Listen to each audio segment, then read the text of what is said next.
Fight we're gonna look at now: Esteban Ribovics versus Loik Radzhabov. No way I said it like that. Radzhabov. Esteban was very impressive in his Dana White Contender Series fight. Very impressive. Um, if you look at, he's undefeated, 11-0, all 11 fights ending in a finish. And if you look at his last three fights, the total fight time is 2 minutes and 7 seconds. Of those three fights combined, 2 minutes and 7 seconds, three fights.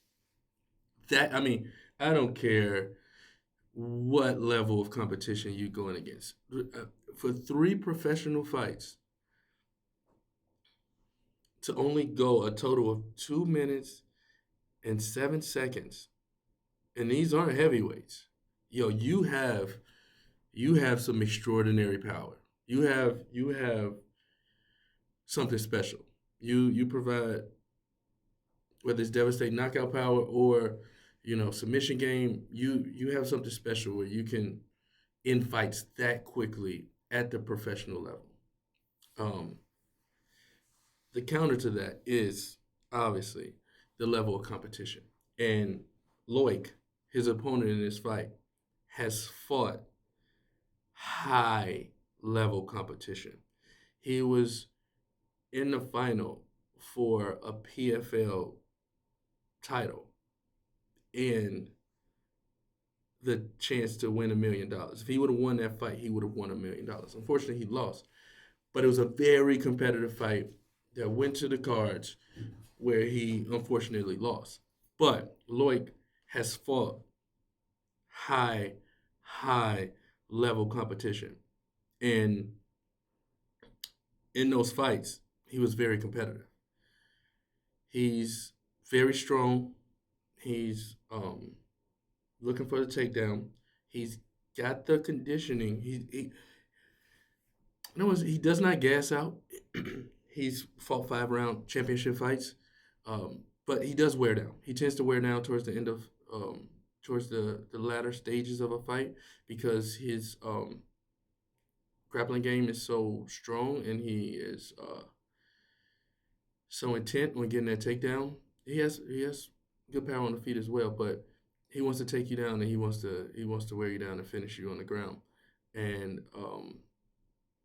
it can sometimes wear on him towards the latter stages of the fight. But he has been in competitive fights at the highest level. This is his UFC debut, but he's fought for a title at PFL. So when looking at these two competitors, Esteban, there's not that much tape on him because he ends the night early. He ends the night early because he sets up his shots and he can, once he lands, see you later, good night. But what happens when he is in a fight?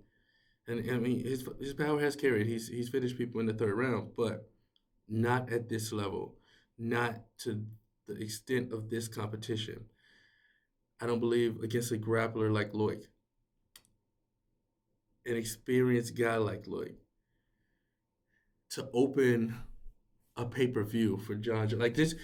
I don't know if um, people understand the magnitude of opening a pay-per-view where like John Jones is headliner. Like, this is a big, big deal, a big, big stage, and for two fighters debuting,